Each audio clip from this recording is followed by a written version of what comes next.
Well, thank you. Good afternoon, everyone. Eh bien, merci et bon après-midi. Honored to join Vice President Pence in welcoming President Emmanuel Macron and his wife Brigitte to the State Department. Bienvenue. It's fitting that we meet here today in the Benjamin Franklin Room, where we've welcomed many French presidents and diplomats in the past, and for good reason. Benjamin Franklin was a central part of our two countries' diplomatic relationship. As the United States' first ambassador to France, appointed 240 years ago, he was instrumental in establishing with France our young republic's first treaty alliance. From the very beginning of our nation's history, the United States and France have shared deep and abiding friendship, built on our foundational commitment to the defense of liberty in our own countries and around the world. President Macron, your visit today offers an opportunity to deepen this historic relationship at a time when it has never been more important.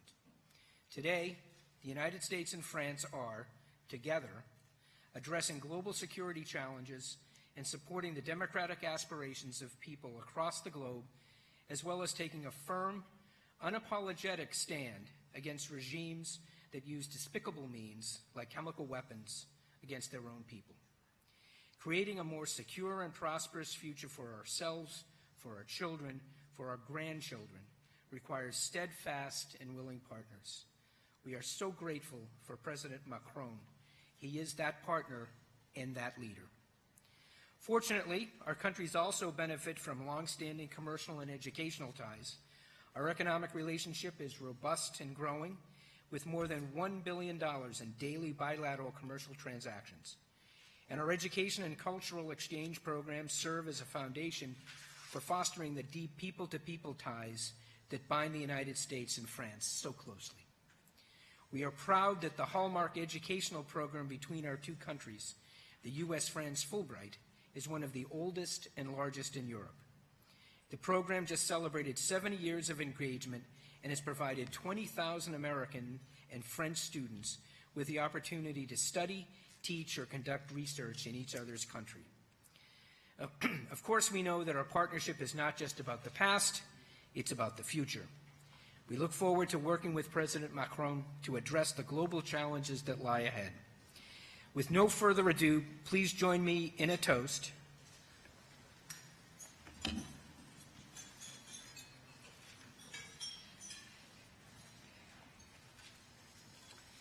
To President Macron and to the people of France, may our alliance grow ever stronger and more dynamic over the next 240 years and beyond.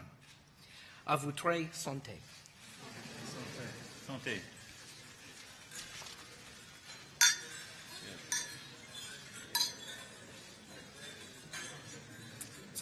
And now it's my great honor to introduce the Vice President of the United States, Mike Pence.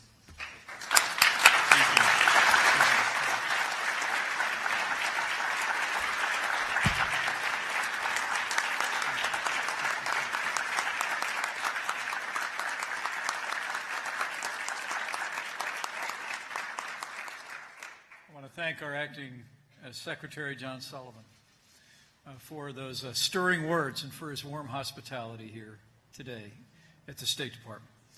President Macron, Madame Macron, Ambassador McCourt, members of the Cabinet, members of Congress, distinguished leaders and guests from both sides of the Atlantic, you may feel free to be seated.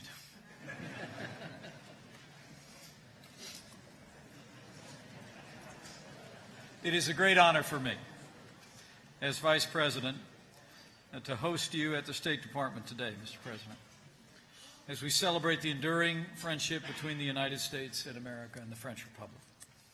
Karen and I are deeply humbled to join you and Madame Macron today with all of these distinguished guests. Mr. President, it's no accident that France is the very first nation to be welcomed to the United States for an official state visit under this administration. History attests France was America's first ally, and France was America's first friend.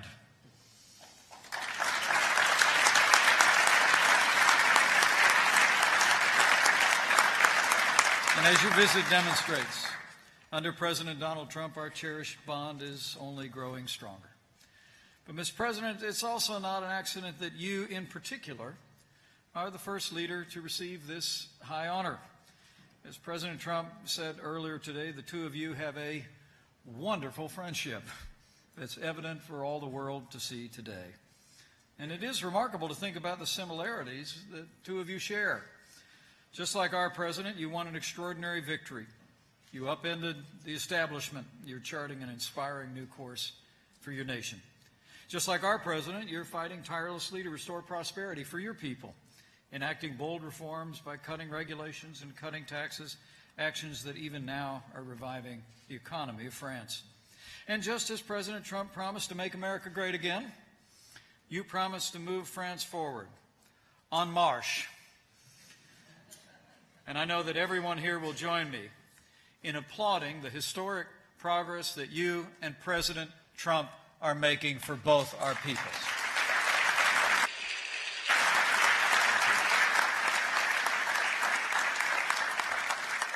Under President Trump's leadership, sous la direction du président Trump et la vôtre en France, nos nations vont se développer et seront toujours plus proches. Comme le président Trump l'a dit tout à l'heure dans le bureau ovale, en ses propres termes, il n'aurait pu imaginer être plus proche encore. Et votre relation personnelle très proche retrouve bien les liens entre nos deux peuples. Mais, comme nous l'avons entendu aujourd'hui devant la Maison-Blanche, sur la pelouse du Sud, l'amitié entre le président français et le... has its roots in American history. Indeed, this morning, you both reflected of a 19-year-old Frenchman who aided America during our revolution. And today, it's a joy for me to reflect on the story of the great friendship between the Marquis de Lafayette and General George Washington. As President Trump said this morning, the bond between the United States and France actually began 241 years ago this month, when Lafayette set sail for America. Only weeks after he arrived, Lafayette met George Washington. Lafayette at age 19, General Washington at age 45. But there was forged a bond for the ages. Washington saw in Lafayette leadership qualities and the courage that would make a difference in the Continental Army, and the alliance was born. For the next 4 years, Lafayette served at General Washington's side. He survived the long winter at Valley Forge. He fought the enemy to a standstill at Monmouth. And he led one of the final charges in the siege of Yorktown that won our war of independence and secured our freedom. After the war concluded, Lafayette returned to France to advance the cause of liberty in your homeland. And as you mentioned, on the South Lawn today, last night at Mount Vernon, you saw firsthand the key to the Bastille that Lafayette would return to America and present to General Washington as a sign of his enduring admiration and the strong bond between our two people. Ultimately, those two great men shared a love of liberty. And to this day, freedom, liberty, is the cord that binds the United States and France together as allies and as friends. Though we're separated by an ocean, freedom unites our nations in common purpose. Though we speak different languages, freedom gives our people a common tongue. And though our two nations have charted our own distinct courses over all the years, freedom gives us a common future, a future that we are forging even today. The shared love of liberty is why France and the United States stand together with our NATO allies to ensure a Europe that is whole, free, and at peace. It's why our citizens and our soldiers have stood shoulder to shoulder together in the fight against the barbarians of ISIS and worked together to cut out the cancer of radical Islamic terrorism that threatens civilization itself. And it's why earlier this month, the United States and France, together with the United Kingdom, took decisive action to cripple the chemical weapons program of Syrian dictator Bashar al-Assad. And President Macron, on behalf of President Trump and the American people, let me say once again, thank you for your leadership, and thank you for the brave and capable men and women of the French Navy. La Royale did an extraordinary job.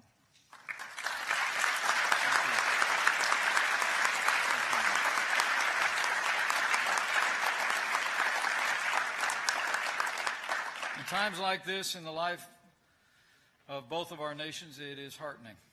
It is heartening to stand with a friend who shares our most cherished values and a friend also who has the strength and the will to stand with our strong president to defend our way of life and our values. And we know that friend is France. I couldn't help but think as you and President Trump planted a tree on the lawn of the White House yesterday of the metaphor of a long and enduring relationship. And let me just say, in the words of the psalmist, may this relationship grow like a tree firmly planted by streams of water that produces its fruit in season, whose leaf does not wither. So today, on behalf of our president, on behalf of the American people, I offer a toast to President Macron, to President Trump, to the good people of both of our nations. May our friendship grow even stronger, and may we never grow weary as we work together to forge a future of freedom and peace in our time. God bless you, Mr. President. God bless France, and God bless the United States of America. A ventre santé. Cheers. Yeah. It's not bad for me. Thank you very much. I appreciate it. Ladies and gentlemen, President Macron.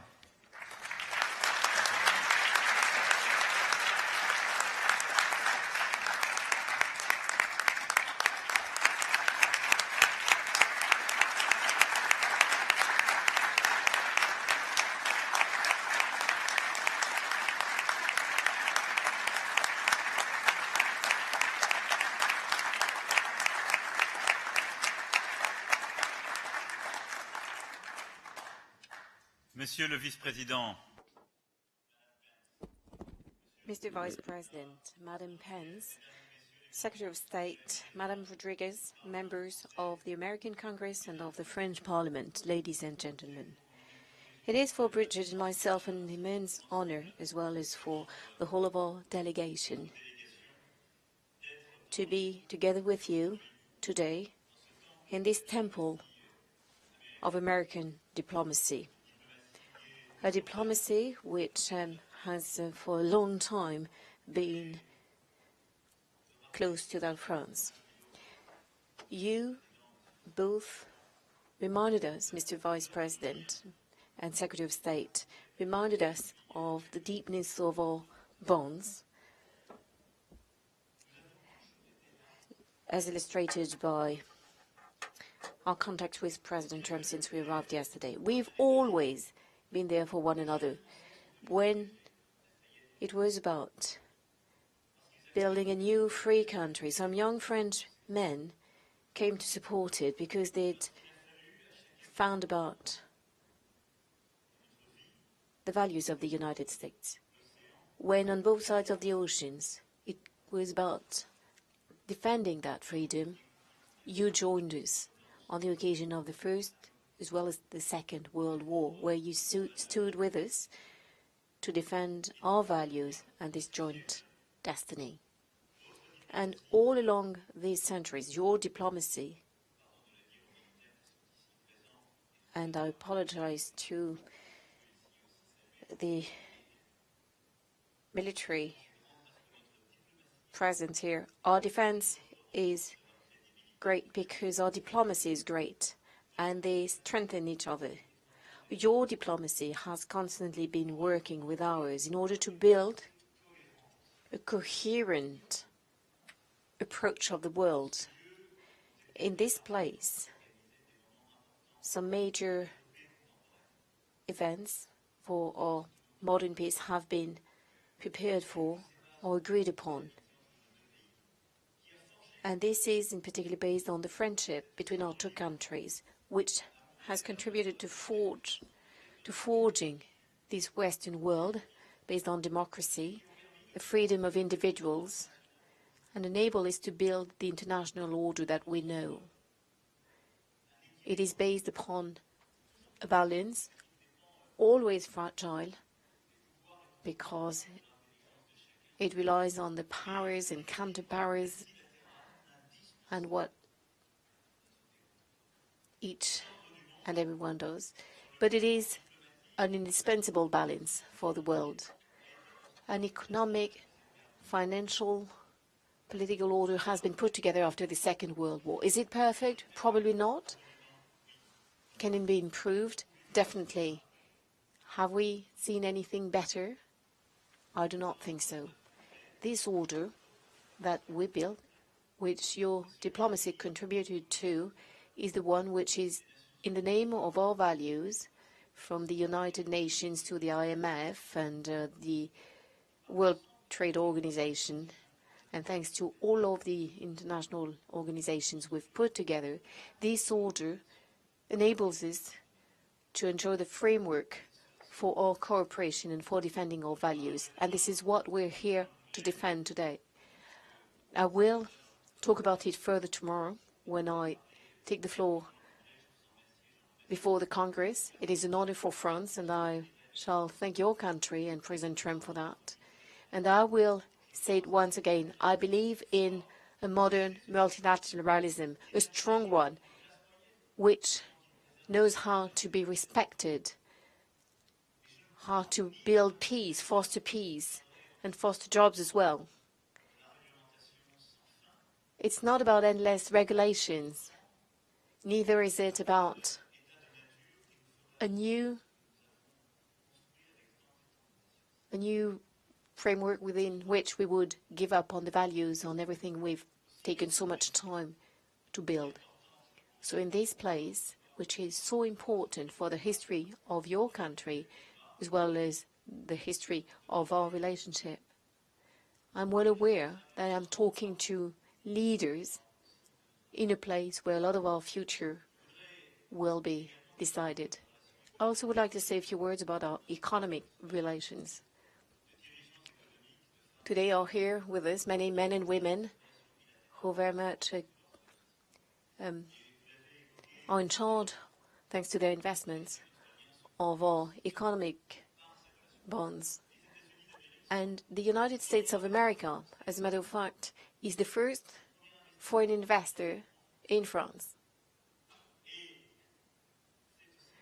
And it is also the first country where French businesses invest. In total, it is $100 billion in goods and services that we exchange every year.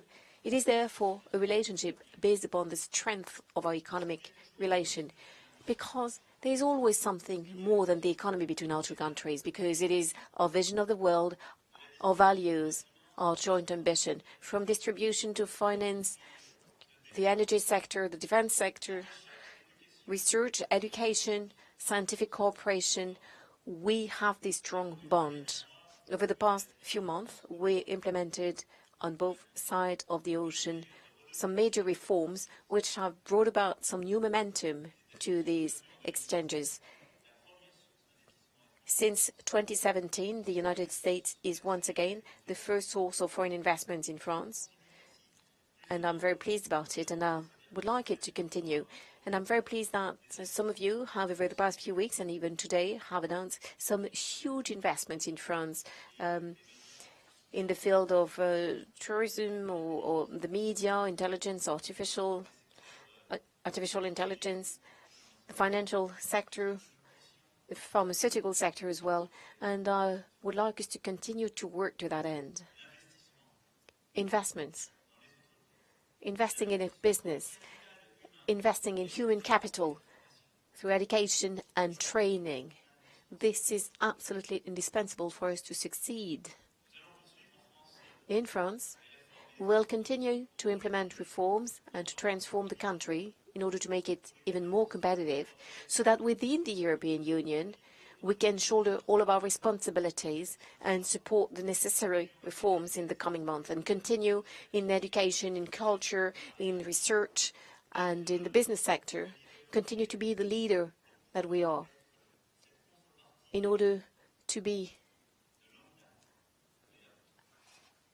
continue to be this counterpart that we've been to the United States for a long time. Of course, it is about creating new jobs for our peoples, in particular our middle classes. It is about also facing up to the coming challenges, the energy transformation, as well as the digital transformation. Everything that will be required in terms of intelligence, artificial intelligence, the changes that it will bring about, our ability to attract talents. And we will have to work to make sure that it is still possible because we know how to defend this peace that we cherish together. And be it about the international order or the economic order we believe in, we can only keep them if we constantly reinvent them by managing to convince on a daily basis our fellow citizens that this is the right thing for them. There can be no success detrimental to our peoples. And I know that we cannot succeed without protecting and continuing to cherish our values. This is against this background that we will face up to the challenges ahead of us, be they political or economic. But I'm aware that in this city, and together with you, Secretary of State, Mr. Vice President, and together with President Trump, we have reliable allies. We have one historical ally, which means that any disagreement we may have at some point in time will not overcome the strength of history, the weight of our duty, and the values that we've been sharing. So please allow me to raise my glass to this House, to your diplomacy, to all of our guests who are keeping alive the relationship, the economic relationship between our two countries. Raise my glass to your president, to your people, to the friendship between the United States of America and France. Santé. Cheers.